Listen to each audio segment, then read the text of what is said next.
Phyllis Blees, fresh in from Austin, an old friend going back more than 40 years.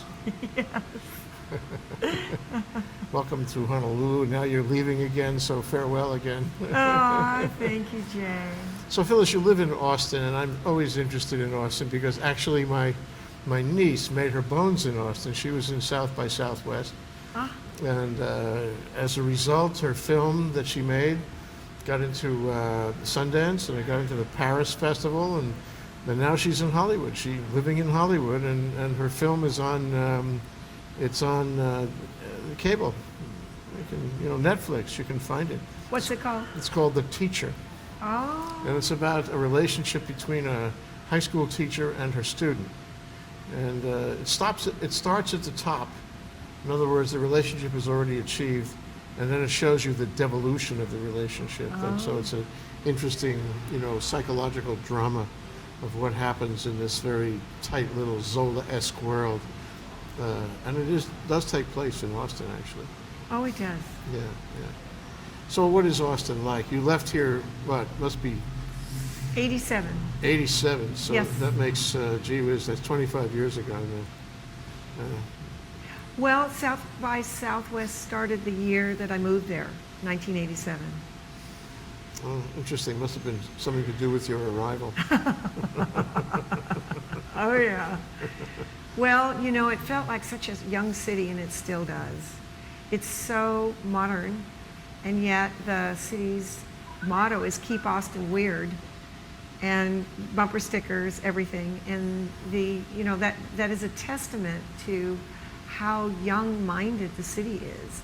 So South by Southwest was the same kind of mentality, putting its energy to work with film and music, and now it's moved into technology.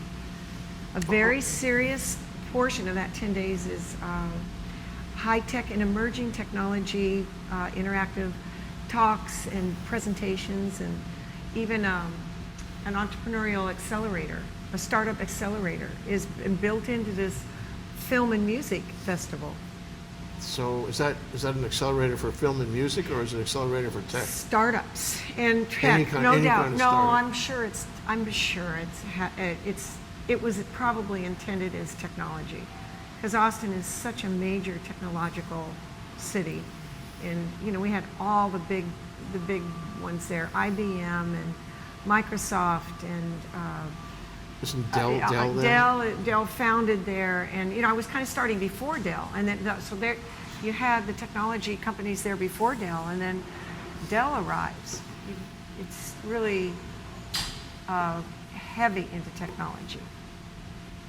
Well, I'd just take a moment and compare it with Honolulu, which you get over here once a year or so. At least, you're right. And so you can make some kind of comparison. And what we have here is a sputtering, may I use that term?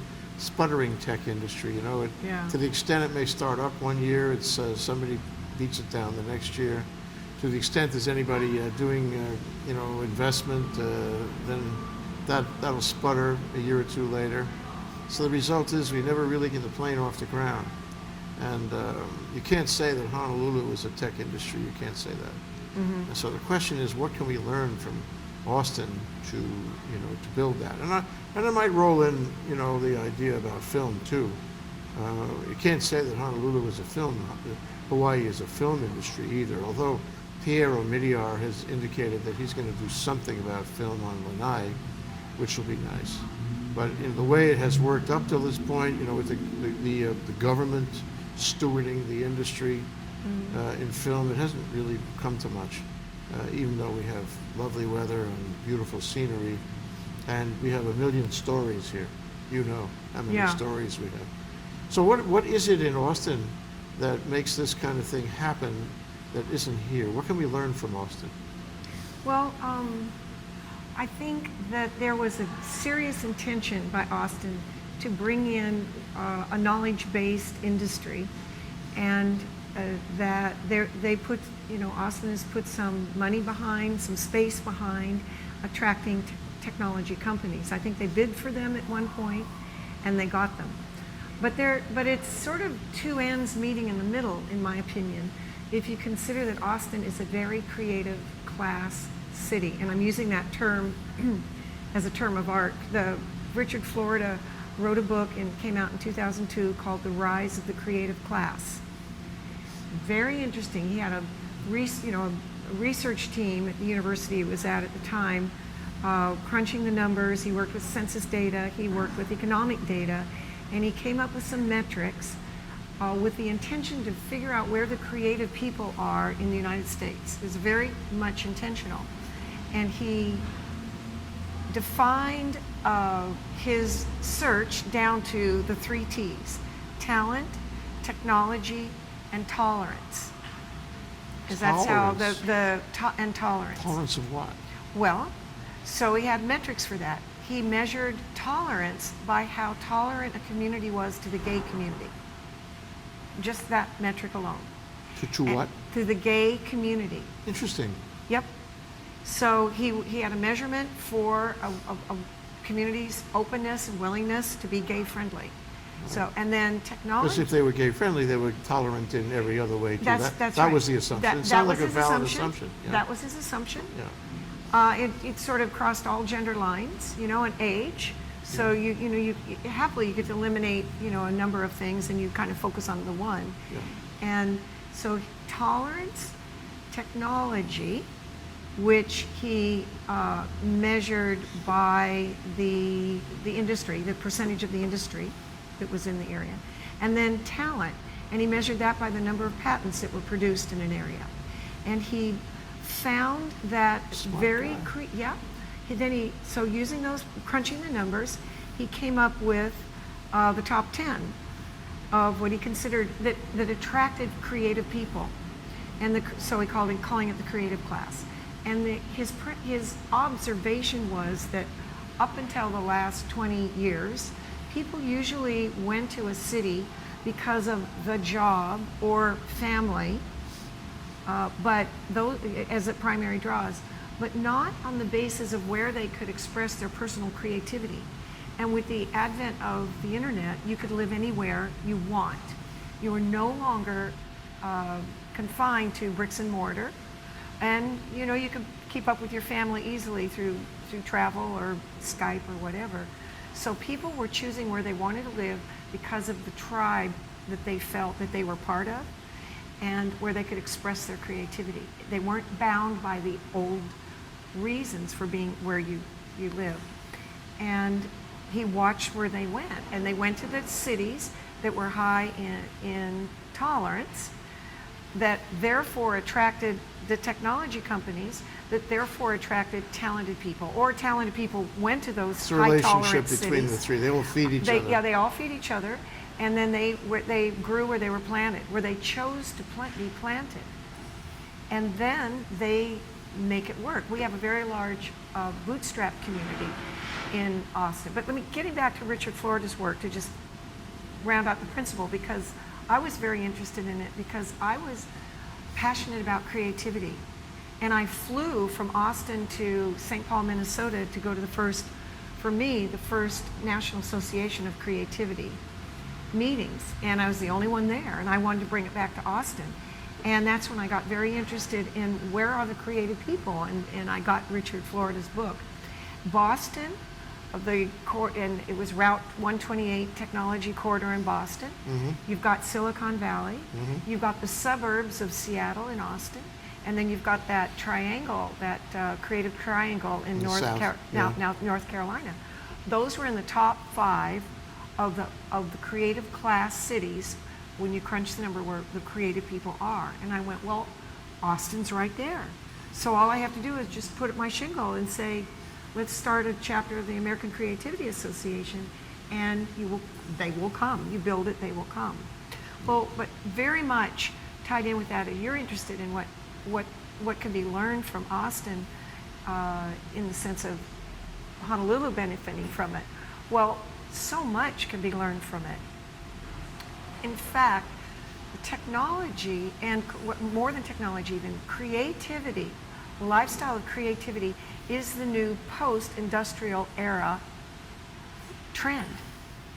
And it's a clean industry. So creative industries and heavy knowledge-based industries don't cost a community anything, hardly at all. No bricks and mortar, and heavily knowledge-based, can create the most energetic and sustainably prosperous kind of industries that attracts employment and well-being for the people in it right here in Hawaii. You don't need the real estate to support it. And Austin liked that very well. Austin likes to stay small, think big but be small, think creative but be small, and they only wanted clean industries. And Honolulu, like Austin, is a capital and is a university-based city. So anytime you've got the capital and the university, you're attracting a kind of heavy knowledge-based population. And so here we are in the middle of it in Honolulu, and throughout the state it's so small.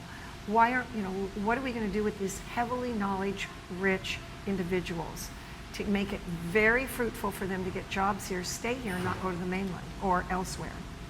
So my son's in technology, and we talked about whether we would come back here full-time. He says, Mom, there aren't technology jobs for me right now. He's working at SpaceX with Elon Musk, 42-year technology guru, put us in Mars in 10 years. But he said there isn't, but there could be. What Austin has is talent, technology, and tolerance. Honolulu, my God, tolerance? We should be the arch capital of tolerance, given our east-west and every direction intermingling. We have that down. Yeah. And we could, that would be a calling card. Technology is easy to bring in. You get the talent. And we could bring that in and create, this city could be very intentional. Talk about South by Southwest. You could be South by Southwest X Games. You're more south and more west than Austin. We are, not you, just we. This is my son was born here. I mean, I went to law school here. This is, my home. This is where I grew up. We have South by Southwest squared. And it's very translatable. So in the execution part, in terms of knowing what you need, yes. In terms of having the resources that you need to make a parallel play, to Austin, I agree with that. Question though is what's the methodology that surfaced to make Austin what it is? In other words, who was the leadership? What were the vectors in the community that pushed and pulled it in that direction? And can that be duplicated? What I know about Austin, I'm not an expert. I'm working globally and some locally in education. So I haven't crunched the numbers or done the demographics on this question. But what I know is that anybody who went to the University of Texas at Austin for any length of time wanted to stay there. So our city has grown. When I moved there were 500,000 people. There's about a little over 800,000 really? now. Right. Wow. Small. Actually, very smaller than Honolulu. It was 1 million. It was 1 million when I left Honolulu full time to live there full time. It was 500,000. Yeah. So it was just great. The quality of life was great. The cost of living was great. Yeah. But what I learned is almost everybody I met had been a former UT Austin student, and they'd stayed, including Michael Dell. They went there. It's that keep Austin weird. That is the motto. That's the keep Austin weird. Oh yeah, no, I wasn't kidding. I should have come if I'd known. More. There's Keep Austin Weird T-shirts and cups and banners, and that is a throwback to hippies. I just love that. Oh, that's exactly that's the city motto. I tell you why I love it, because it's distinctive, Yeah. and it allows it. Talk about tolerance. You can be weird and live in Austin. In fact, we like weird. Absolutely, absolutely. I would say Austin takes its weirdness with a lighter touch than Honolulu.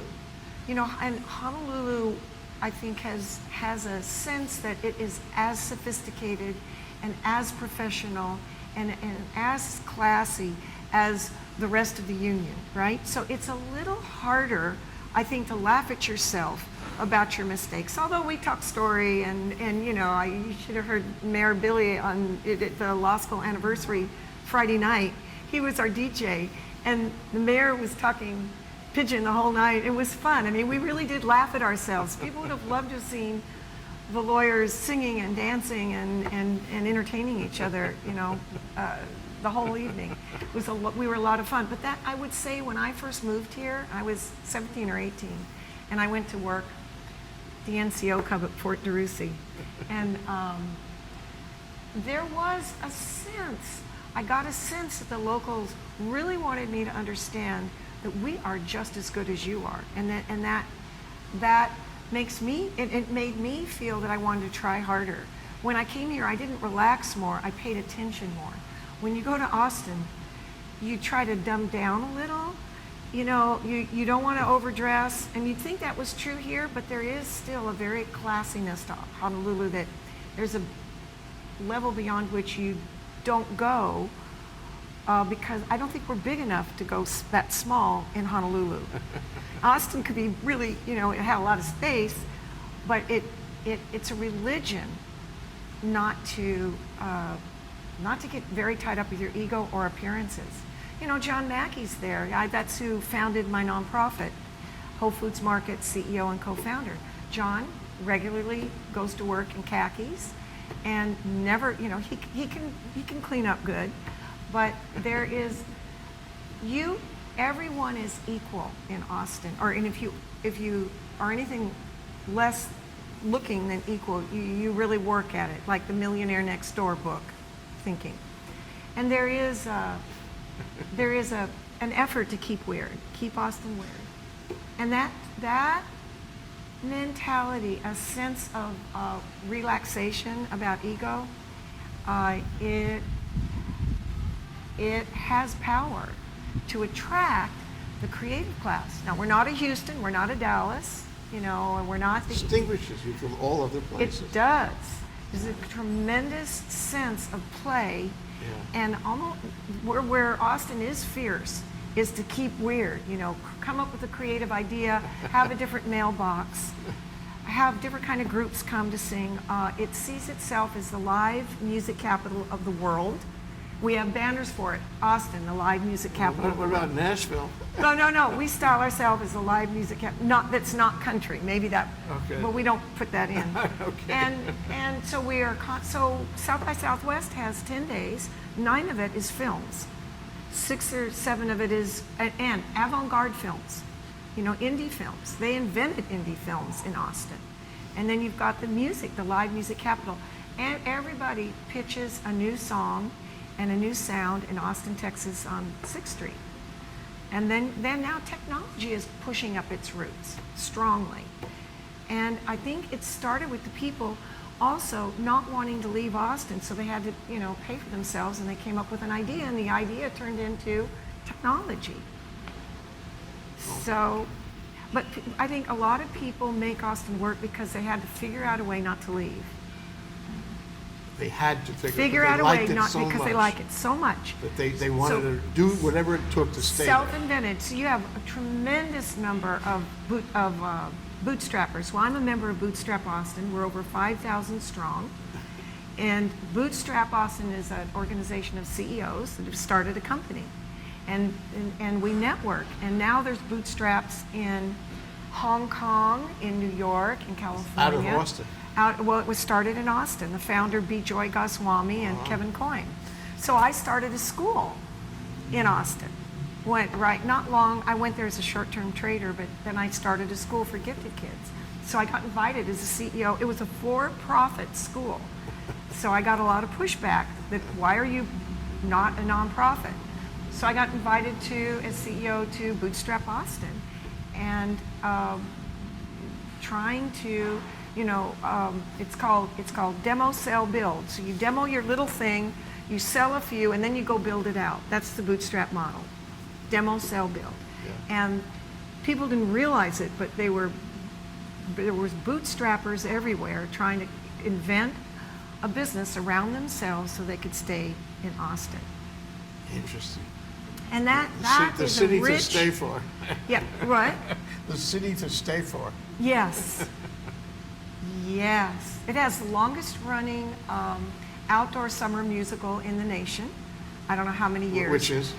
Well, every year it's a different one. Oh, We it's a had different Guys and one, okay. Dolls last year, and Pirates of the Penzance, and the Music Man was 2 years ago. I go every summer, but there is, and it doesn't. There is something that doesn't parallel well. The cost of living in Austin, Yeah. High. low. Low. What's Very wrong with low. that? No, but it's high in Honolulu. Yes. And- You mean the parallel? And it's disparate there. And I would offer this, and I think people from the mainland, there could be a campaign for Honolulu to tell the real story to the mainland, or internationally, and that's this. Once you live here, you figure it out. I came here with nothing. My husband and I had nothing. He was a student. He was a medical student. I went to work at Wudale, Mukai, Wurtzi, Chiki, and Whitfield. I was the secretary working there while my husband went to medical school here. We had nothing. We had one Volkswagen van that he rebuilt. Hippie, yeah. But you can make it here. But you can make it in Austin. I know people come into Honolulu, first it costs a chunk of change to show up.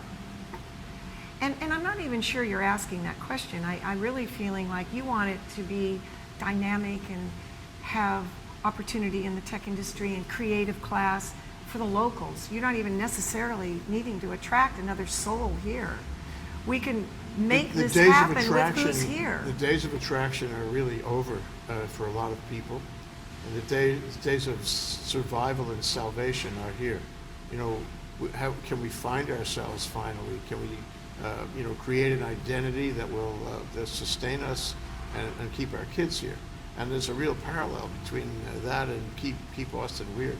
So I'm wondering if we could do a little brain work here for a minute and try to figure out a parallel slogan for Hawaii or Honolulu. Keep Hawaii what? Because it's not only a characterization of what the city is, it's a characterization of what the city should be. It's not easy to come up with. What I tap into when I think about, because you can't force it. It has to come from its soul.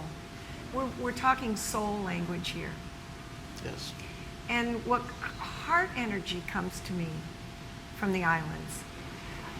The aloha spirit is so deep and profound and pervasive. That's why I think people come here and stay and don't want to leave ever. Mm-hmm. There is a feeling of aloha. There is family here. There's the ohana, and you feel it. And if we could say, keep Honolulu in love, keep something. That's what comes to me. You could take a little doing for this to be organically birthed out of a number of people coming together. Yes. And so that everybody's a stakeholder in because truly, a slogan like "Keep Austin Weird," everybody has to feel at stake in the truth of that. Right. You can't create a movement out of one person. The movement comes from within. It has to ring true. And yeah. Of all the states in the Union, Honolulu has that, soulfully has that heart energy of love and aloha that is transcendent. I'm not a Zen person, but I know that Zen talks about the future's here right now, the past is everything that's ever happened and will happen is here right now. And I feel that's embodied in that spirit of aloha. The problem is the word to aloha is regarded these days as overused. And, if it were not overused, I would say to you, that's perfect. Because that's the one thing that is unique. It's the one thing that is like off the convention. Right. As far as, but when you say the city of love, that's Philadelphia, isn't it? Brotherly love. Yeah. Yeah. So heart energy. I'm just playing. Right now we're popcorn brainstorming. Yes, we are. So there's no wrong answers. That's but right. in the throwing it all up, I'm just saying, just for me, what resonates for me is right here. However, and if it resonated with others, then we would all own it and be proud of it, pride. Wear it on our arm, wear the t-shirt, Yeah. It'll come. It will come, but we have to think about it. But when and you know your henceforth, soul. I will think about it. Right. Well, we can ask others too, but when you start to identify your soul, things get so much easier. Then you know who you want to be or what you want to do. It cuts away the chaff from the wheat, and it leaves the only most important nugget of why you live here at all. And if it isn't feeding you, you should leave. Yeah, and it's a process of being honest. It is. Cutting away the chaff is really critical. We put these luncheon programs on, and we ask each speaker to come up with one word that best defines what he wants to tell them. One word only. Mm-hmm. Why would they struggle with that? It's not easy. You have to peel away the chaff. But when I say have to, I mean you really must. Mm-hmm. And in the process, you find things that are true. You are not using, crutch ideas or crutch words. You have to go right to the core of it right now. You really do. And I think Austin found that. And Honolulu lives it, whether it's self-aware of it or not. And I'm not as familiar with the outer islands. I have spent a lot of time out in the outer islands. But Hawaii lives its soul, but I think it's not as self-aware of it yet. As Austin became very clear about it. Self-awareness, it's everything. Because otherwise you sort of dissolve in a globality, which could be good and bad. Right. A globality of sameness. Or all things to all people. Or... Yes, and then you've lost something if you do that. Mm-hmm. It's in the end of the day, it's all local. It's all where you live. Even if you're a global person, it's still all where you live. Yeah. Well, and you make me think back where we started. There are tremendous parallels between Austin and Honolulu and the islands. When we moved there, I felt like I really hadn't left in many ways. I felt open, I felt connected, and it was small city feel, but with a lot of opportunity there. Again, the capital, and again, the university, a big employment base, and really good people, and a young mindset. And I feel there's a tremendous amount of possibility here. Well, I want to explore that. I mean, in the context of your own evolution and the social safety net. I had a conversation with a friend at lunch today, and we talked about whether Hawaii is truly concerned about, for example, the homeless, and is it more or less concerned about the homeless than, say, New York, which has actually done amazing things to deal with the homeless. Mm-hmm. And you've done a lot of charitable work. You've done a lot of entrepreneurial work too, but you're a community person. I mean, I think community would define you in many ways. Mm-hmm. But I wonder if you could talk to me about, Austin versus, and your Austin Mm-hmm. versus Honolulu as a place where people are looking for the greater good, where they are taking goals, doing work to benefit the community rather than their own self-interest. And how important is that anyway? The last question is such an interesting question, because the nonprofit that I'm on the team with, kind of the founding team, is called Peace Through Commerce. Now I see why you say that's the important question. Well, commerce being the operative word. Yeah, Peace Through Commerce, and it is the vision of John Mackey and Michael Strong, the co-founders of Flow. It was originally called Freedom Lights Our World. In 2004, we incorporated, and with the idea of bringing together two movements, the best practices of the human potential movement with the best practices of classical liberalism or free market capitalism. And the idea being that capitalism hasn't evolved to its highest level until it wakes up and acquires a full complement of awareness about being responsible for its actions. As an operating system, there hasn't been a better one. And if you just add to it, if it could grow up enough to include the best, what we call the best practices of the human potential movement, we would have what we call ourselves now conscious capitalism. And Conscious or conscience? Conscious, awake, aware, conscious capitalism. Yeah. Whole Foods Market has and local Honolulu bookstores has stacks of books. It just came out, our second book on conscious capitalism. But what conscious capitalism points out, even in the social welfare areas, like in Grameen Bank, like with microfinance and Grameen Bank have put taken more people out of poverty. That's colorful. I think it's because you're here. But really, jobs through microfinance, a few pennies a day, have taken more people out of welfare and into well-being than any other force, and by far trumps any kind of charitable action. The old teaching them how to fish rather than to give them the fish. Microfinance capitalism has brought hundreds of millions of people out of poverty. It's profound, and it's a system. Capitalism is a system that honors the internal creativity and innovation in every human being, and understands that they have value and power and choice. And when capitalism is allowed to flourish, which is what conscious capitalism and peace of commerce are all about, let the centralized authority create the kind of regulations and taxing and licensing rules and regulations that encourage capitalism and entrepreneurship, then the people at the bottom of the pyramid are going to be able to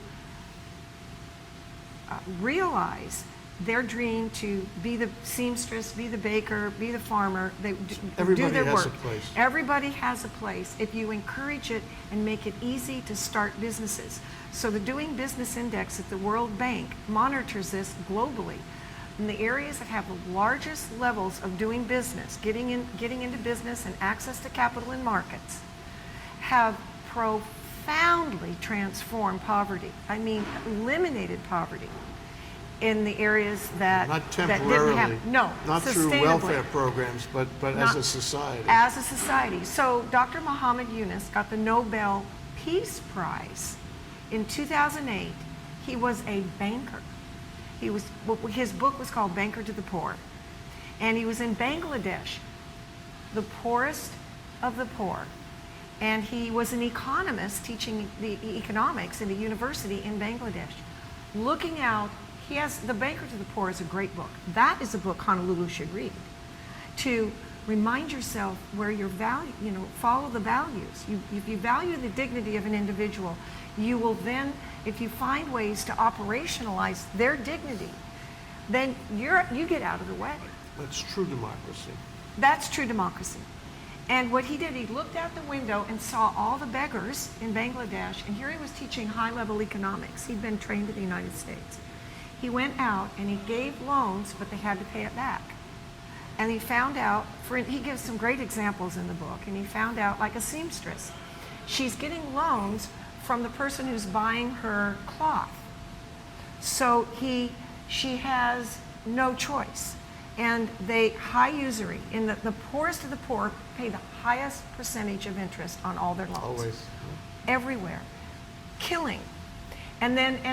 So he provided a loan at a reasonable rate of interest. They didn't have to go to their supplier, or like the factory town. You buy your groceries at the employer's, the whole factory town syndrome is disrupted when there is access to capital that is not holding them in thrall. And then that person gets her fabric, buys it, she sells it to the guy, he has to give her a better price, she repays her loan, he gives her a loan again, she gets more product. It is take that multiply that to scale by hundreds of millions. And microfinance. It's Kona weather, that's why. Oh. They're flying, in the other pattern. Yeah, it must be. They're flying the other pattern because the winds are backward. Yeah. well, you know stuff because you were the weren't you with the Air Force? Coast Guard. Coast Guard, yeah, I know, but you were like out there. So what you're talking about, though, I have to tell you, it's bubbling up in me. Yes. Is a crypt in St. Joseph's Cathedral in Montreal, and on there it had some words in French that I always remembered, which seemed to be applicable to this version, this view of democracy. Ready? Yes. N'aie pas peur, je suis là. Tu as duplié mes yeux et je t'aime. Now I'll give you a translation. And part of it, if not all of it, is relevant. Don't worry. I will be with you. I will take care of you. You will always have value in my eyes, and I will always love you. So of course, that's God to man, but Yeah. in St. Joseph's, but actually that is a leader in a democratic society. Absolutely. So what I work on every day, right now I'm working with women in Israel and Palestine to operationalize this idea that business is the greatest force for good and can lead to long-term sustainable peace and prosperity. But it's business with a heart. So And we you're not doing do it both. for the business as much as you're doing it for the heart. yes. Yeah, well, think about it. I mean, what is your personal purpose statement? I mean, I've practiced law, but my goal, what is my purpose? To make a happier, more just society. Capitalism is a great operating system, but its purpose is to create the environment for peace and prosperity. So, purpose is the big deal. Finding what your purpose is. Not money for its own sake. Absolutely not, because money won't come to you if it doesn't lead to happiness, prosperity, and well-being. Yeah. Your children mean everything to you, not your money. Yeah. And so that's the purpose So of this capitalism. you've been engaged in this, and you've Yes. participated with great ardency. Is that a word? Over many years now. Yes. To do this kind of call it nonprofit work, charitable work, capitalism with a heart, or Yes. the heart of capitalism, however you Yes. like that. And I'm sure you're not alone. I mean, you're not the only one in Austin. You're not the only one in your world that feels this way. So my question is, what can we learn from that here? Because sometimes I think we have, everybody says the land of aloha, whatnot, but there are within quarter mile where we're sitting, Phyllis, there are children in their very early teens wandering the street, and nobody is taking care of them here in the land of aloha. Yeah. It's out of Charles Dickens. Yeah. And if we had a big heart, capitalism or otherwise, we would make sure to take them in, but we don't. Well, I've really looked at this hard. And our team, working with the team that started when John set up the organization, has been working on what is this model, what is this peace building model, the state building model that includes capitalism with the best practices of the human potential movement. Because there's something there to be learned. And we've come up with a model called the Matrix of Peace. Okay. And that's what we're calling this thing, this operating system, the Matrix of Peace. And it's a Venn diagram, it's a visual, and the three outside circles of the Venn are consciousness, commerce, and laws. And that these are the three building blocks of a peaceful and prosperous society. We've spent a lot of time, since time immemorial, on marketplace solutions to poverty, and then legal solutions to poverty. That almost toggled back and forth. We're going to force you to, not, put you in jail, or we're going to start, we're going to start businesses, but it's toggled. But we haven't had consciousness, hasn't been accessible to us as a civilization to create the kind of marketplace that provides jobs for all and entry, create the kind of laws that provides access to those capital and markets. Consciousness, and as a race, the human consciousness there's something called spiral dynamics. Very cool. Dr. Don Beck and Dr. Claire Graves have developed an emergent evolutionary model of human development. That's a mouthful, but every word is really advisedly said. And as a race, we are on a upwardly moving spiral, I believe. Look up spiral dynamics. Might be a little optimistic on some days well, of the week. it's a spiral. You do revisit, but there is a bias. There is an argument that whether it's through spirit or God or goodness, whatever you would call it, that if you believe that there is a force in the world that wants us to be well and to be happy, and every parent who's had a child has felt that. I want the best for you. That's not a forced feeling. That we are finally, as a global civilization, getting to levels of awareness and consciousness that we can manage to create laws that will support a marketplace, that will support the children in this area.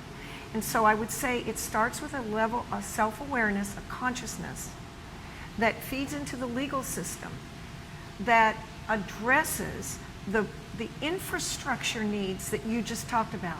Now this is difficult. You've asked me, Phyllis, what is the answer to peace? That's because it's peace in those, and prosperity. These are very difficult questions. I think they're infrastructure questions. But I do think that we have a way to talk about them with the matrix of peace. If you can assess what level this community is from a legal system standpoint. When I say legal system, there's metrics for that. There's economic freedom. Economic freedom is Heritage Foundation and the Fraser Institute in Canada and in New York. Both have measured the level of economic freedom globally, and they've boiled it down to five. One's 5 metrics, the other is 12. Rule of law, property rights, sound monetary system, access to capital and markets are the 5 invisible forces that create the most amount of economic freedom for anybody in the world. And they have 142 countries have been measured by it, and those countries in the top 10 of economic freedom, Scandinavian countries are up there. It's social welfare society, not socialistic societies. Yeah. Even high social welfare. welfare. Not all that affluent. They're people that have a very there's a broad middle class. community-minded, broad middle class. Broad middle class. They care about their brethren. It makes them very nice human beings for most of them, and I admire them. I know one woman who goes to Denmark to capture that every year. Yeah. Spends a month in Denmark just to experience that. Well, Singapore's at the top. We're in the top 10, but we're not in the top 5. Yeah. Because we have barriers. Now, you just mentioned it.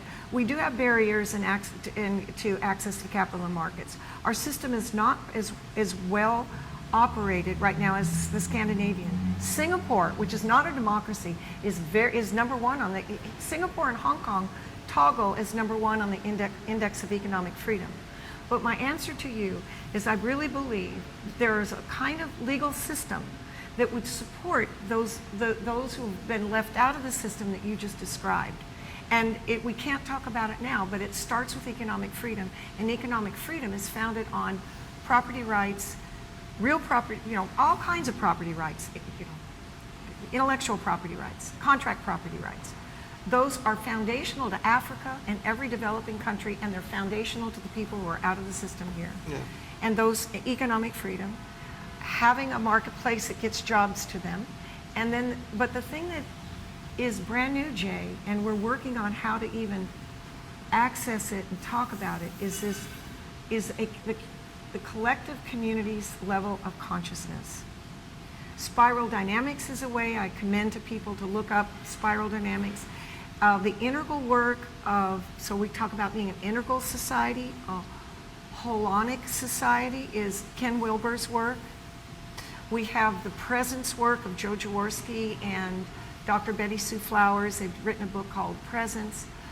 Jean Houston is a futurist who's worked on the level of consciousness in the community. That's a big bite to chew, But we're going to get there because the feminine energy and the place of women in roles of leadership is going to achieve tipping point levels. And finally, and I'm thrilled about this. And when I think about it, I'm thrilled about this. I think it's like they say, if you have a dream, and Jungian or somebody said, if you find a new room in your house to the dream, you have a whole new set of tools to work with an opportunity. And I feel like women are our new door in the dream of humanity that we haven't opened before. Because never, since history's been recorded, have women been equal decision makers at any table, whether it's boardroom, council, state level, any level, corporate, anything. And women are now being allowed, for a variety of reasons, to show up and take their rightful place, not to displace the men. Men have done a phenomenal job, but they have only, their internal resources has been the male energy systems of, succeed, build the higher mountain. The feminine energy system and priorities have not been at the decision-making tables. And to me, I think in some ways men have almost been abandoned or left alone to have to figure it out. And I think men are going to be very relaxed when they're not trying to have to figure it out for everybody.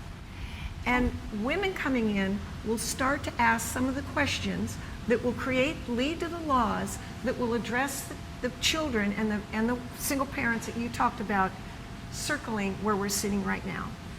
When the feminine energy comes in and addresses the kind of laws, and I don't mean heavier laws, I mean laws that open up access, not more of this, not based on fear, but based on love.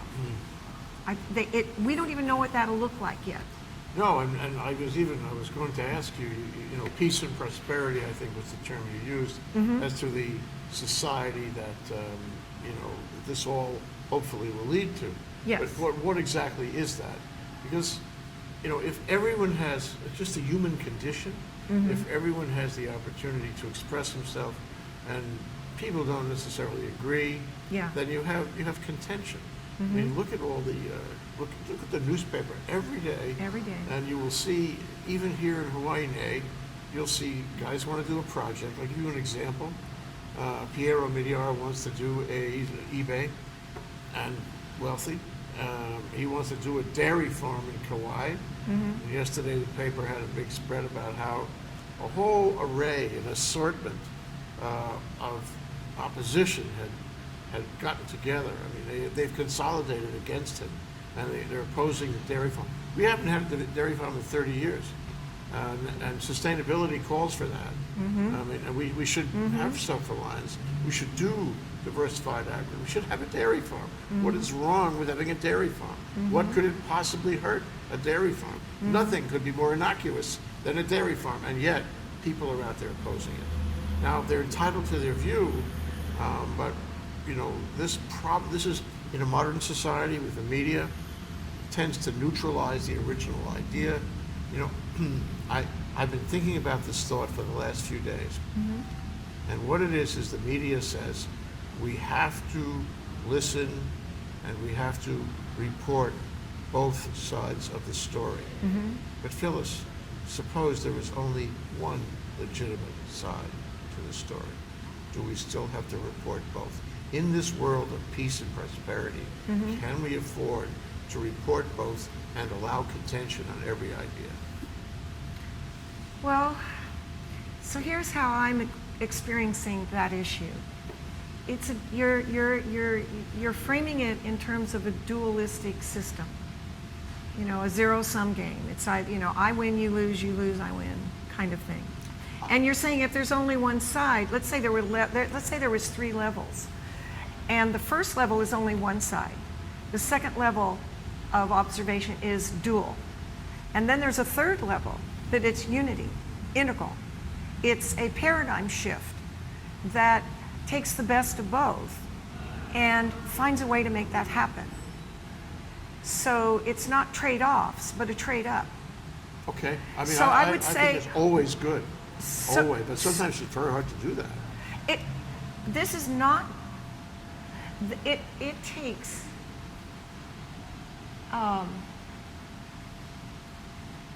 it's a practice. It's almost a practice to try to defuse the fear that come up, because what I'm hearing is there's fear there.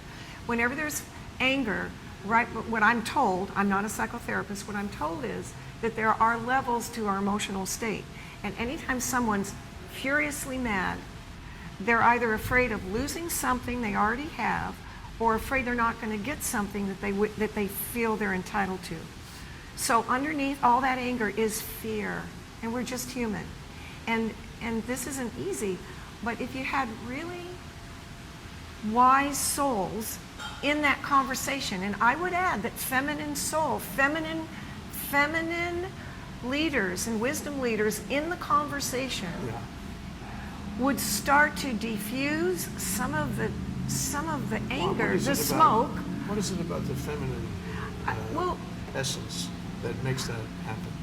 Well- I'm not disagreeing. no, I understand. Well, and I'm not profiling here, really, it's not about men and women, it's about the energies. And we were built with both energies. And feminine energy seeks consensus. It prioritizes nurturing and well-being over a higher building or more land. The priorities are different, but they can also be complementary. But if only one set of priorities is in the room, and if it leads to this, and the feminine doesn't come in and isn't well regarded, and she says, well, we all need to break bread together tonight. We need to sleep together and raise our children together. How can we make this work so that happens too? And when there's, all of a sudden you can imagine a different tomorrow together. You imagine a different future because you've added different priorities. And that's what feminine energy brings, is different priorities. And that is a very good thing. And I mean, I think you open a door to a whole larger discussion about this basic commitment to the social compact. Yeah. You know, if people say to themselves going in that, yes, we're going to work this out, that's the deal. We're both committed to doing that. Mm-hmm. Well, inherent in that is a willingness to compromise. Inherent in that is a willingness to see the larger issues, do the altruistic thing, find that mission you talked about with peace and prosperity. Regrettably, you know, sometimes we don't have that available. And I guess I'm interested in your thought about, say, the Tea Party kind of mentality. Mm-hmm. The Tea Party mentality has done, you know, damage to the notion of Congress working together. Mm-hmm. I think for a while it's not going to be working together. It's going to be in silos. It's going to be self-interested. There's no commitment to actually making deals. And how do we? And I'm not saying that Hawaii doesn't do that, but I mean, does or doesn't do that. But I think Hawaii could benefit by that lesson, whatever that lesson is. Try to get from the point of view of the Tea Party to the point of view of working together. E hana kako is the Hawaiian expression. Mm-hmm. So, I mean, how do we get there from one side of that boat to the other? Well, we'll talk about it in two stages. I can talk about it form and then substance. So I'm going to go back to the form, and I'll come back, then I'll get to the substance. Form, getting back to this feminine energy. Because Jay, I think it's like a new room opening. The human race has never tried women. But that means we've never been free of war, but we've never tried women. So it means we have something we haven't tried. That means there's really, I have tremendous hope and faith that when we try the feminine energy and apply it to every one of these questions, we have an opportunity to have a different outcome than we've ever had before. So with that in mind, going back first to form, an example. If you have a board meeting and it's all men, there's not going to be feminine energy in that room unless you have somebody's protest letter in the middle of the table that they're not going to go away and you say, okay, we're going to have to give her something. It's a little letter. But it's not addressed. If you have one woman on the board, it's not addressed. She has no voice and she's afraid to speak. There's studies on this. If you have 2 women on the board, you don't have feminine interests in the room, because it's been determined that each one is afraid to speak in fear of the other one woman not agreeing with them. Interesting. So they won't show up. I mean, it takes this is the number, in the numbers. There's of course, there's individuals. Numerology. So I'm talking about the bell curve here. On Sure. average, And the way 2 people work women in groups. cancel each other. Yeah, how about 3? When you have 3 or more women in the room, 2 things change about the discussion, whether it's 5 minutes, 10 minutes, 60 minutes, or a 2-day retreat. The women in the room will say something about, we're working on building the Empire State Building, and everybody's all keen on it, but they have left out the day after. What are we going to eat the day after? We didn't have time to go to the grocery store and get the food. We don't have a place to sleep. All we are going to do, we don't need to eat. We don't need to sleep. And of course, you don't with that kind of startup energy. We're just going to build a building. So the woman, if there's 3 or more women, and I'm being very simplistic, one woman will say, should we set aside some of the time, add maybe 2 more weeks instead of tomorrow, and a little bit of budget to food and beds for the day after, for the morning after? And she'll say that. What's even, just like what is it, the movie, the 12 Angry Men or something. Yeah, sure. One person holds out and you bring the other 11 around.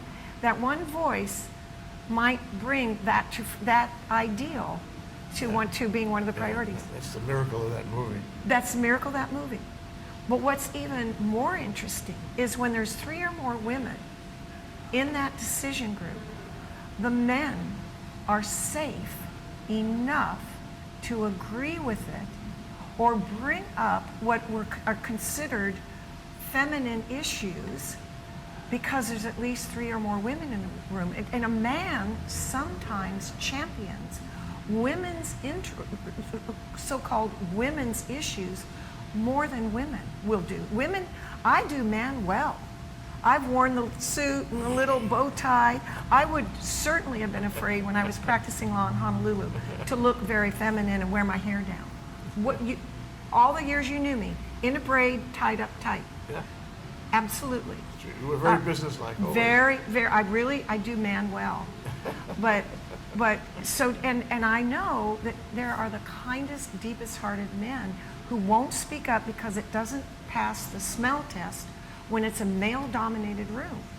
But you put in 3 or more women, and I'm being, as I say, very simplistic, but look at the percentages here. 3 out of 10. You don't have a board bigger than 9, and usually that effectively. You're getting up to 30% energy in the room. It could be in a Congress, it could be in the Senate, it could be in the City Council. Then men are safe to both bring up, champion, and vote and be happy about adding new priorities to what you all decide that day.